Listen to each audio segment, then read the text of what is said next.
one of those, and this will segue into Kamal's talk. When I got the call saying that you need to meet with Kamal Hassan from SkyMeter, I said, Kamal Hassan? Kamal Hassan is in Bollywood. He's doing dances and everything. So when I did Google, I Googled him and I saw all these wonderful movie ads. I didn't see SkyMeter. And then when I finally met Kamal, right, I looked up and I go, yaar, ye to Amitabh Bachchan aa gaya. And so it's been an interesting journey, and I would just say why I chose to make the investment, or recommend the investment rather, SkyMeter, was because Kamal will tell you what the company does, and you'll see why. This is an opportunity, or an investment opportunity, that doesn't resonate with just any run-of-the-mill investor. You have to have a really convoluted sense of what the markets are today, where will they be 5 years from now, and the true venture in venture capital to kind of rationalize an investment in this particular company. This is, it's not a traditional type of company that I've seen. I've seen this as being probably one of the higher risks, but certainly one of those companies that will be a game changer in the industry. So if road pricing and metering takes off, I'm not aware of any other company on the planet that has a technology that's far enough developed that could fill that type of role. And to be a part of that, it's a privilege, it's exciting, but it does bring its unique challenges. As I said, we're a minority investor in the company, but the potential is so huge that a single hit would return not only multiples in terms of revenue or return on investment, but it would also signal the true spirit of innovation that we can play in the province as a fund and in the innovation economy. That we recognize something that may be mature in Europe or maturing in Europe and in Asia, but it is a bit of a ways off here. And since we went in through our investment last year, there was a bit of a push, admittedly, from the technology side. And here we are a year later, and there's so much pull from the markets that the company is having a challenging time deciding which of these different avenues do we go down. And so that I'll end my presentation. I'm happy to take any questions. I don't know if you want to take them now or if I want to after Paul. Okay.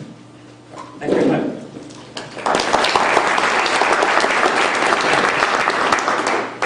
Thank you, Sonny. You can tell that Sonny is the venture capitalist, and I'm the entrepreneur because I've got the time and he doesn't. Took it off. So, thank you.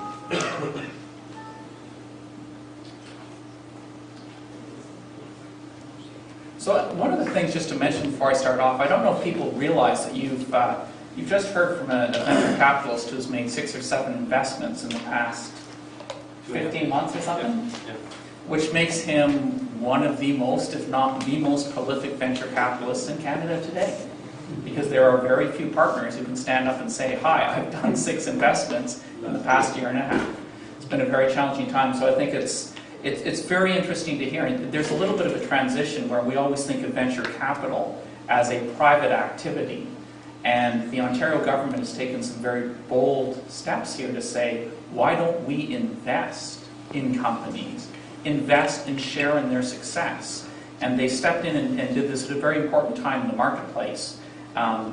Because when we raised our funds with the OCE back in September of last year, and I don't know how many people here were trying to raise money in September of last year, but it was a time when private money was very scarce.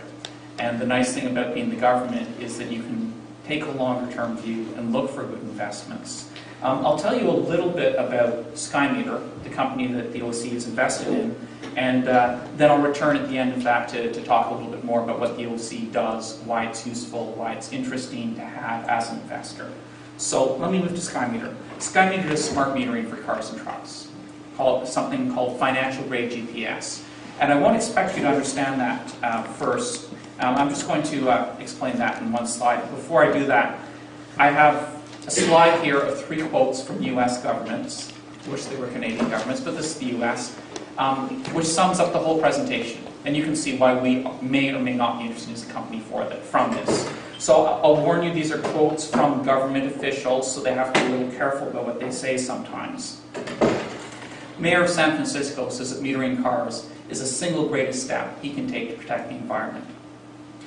There's a US Senate Commission on Road Finance, Democrats and Republicans who agreed unanimously that they wanted to see a system like SkyMeter installed in every car in the US. In fact, they said taking the decision to do that is a no-brainer of a decision. We were tested in California by the Department of Transport, Bureau of Research and Innovation, who said we went hands down, no contest, over the best commercial GPS. So you're talking about a company which has a technology that has been tested and proven to be good in a very large market space, and something which makes a difference in the world. Why are people interested in metering and pay-per-use? Well, there's three big things it does. For government, it balances your budgets. You can actually have funding. If you look at the US, for instance, and the numbers are very similar in Canada, there's a huge shortfall between what we pay in the gas tax and how much it costs to repair the roads. So it helps balance budgets. It's great for the economy, the way of life. I don't know, if you look at the 2 lanes on the left and the 4 lanes on the right there, not many people realize that those 2 lanes on the left carry as many cars per hour as the 4 lanes on the right are, just because the 4 lanes are all blocked. So if you think about which one you'd rather be in, it's pretty obvious. But it's actually very interesting to think about the horrendous lack of efficiency that's going on right now in our road networks. Of course, the third big thing over there on the right is the environment. Stockholm and Milan in 2006 and 2008 started charging every car to enter their city. Citywide emissions dropped between 12 and 14% overnight. So this is something which is good all the way around. Now I'm talking about pay-per-use. You can pay for roads, as they did in Stockholm. You can pay for parking. You can pay for insurance. You can pay for emissions. Just generally paying per use makes a difference in how people act and what happens. And we really don't care what the application is, because we're a metering company. And if you want to pay for something, you're going to need to meter it. If you look about metering technologies and how you meter infrastructure, transport infrastructure, historically it's meters and booths. Today, 407 we all know quite well. It's external metering, RFID cameras, etc. And the next generation is self-metering. Little box like this, drop it on your dash. If we use it for parking, say, you can park anywhere in the city on the city street, never pay a meter, never get a parking ticket, keeps track of your parking, gives you a bill at the end of the month. For roads, you could toll Yonge Street or Bayview just as easily as you toll the 407 with no infrastructure being added. This little box on your dash is all that's required. To explain what we have and why it's interesting, what financial grade GPS is, I need to explain the difference between a first party and a third party transaction. Imagine 2 people, they look at the same set of data and they see different things, maybe because they're motivated to see 2 different things, because one wants to pay less and one wants to collect the money. In a single party transaction, only one person's involved, and whatever they think is right as far as they're concerned. And that's what GPS is today. There's only one person involved, you and your GPS. Problem in a third party transaction is they start arguing, and you need to prove what the reality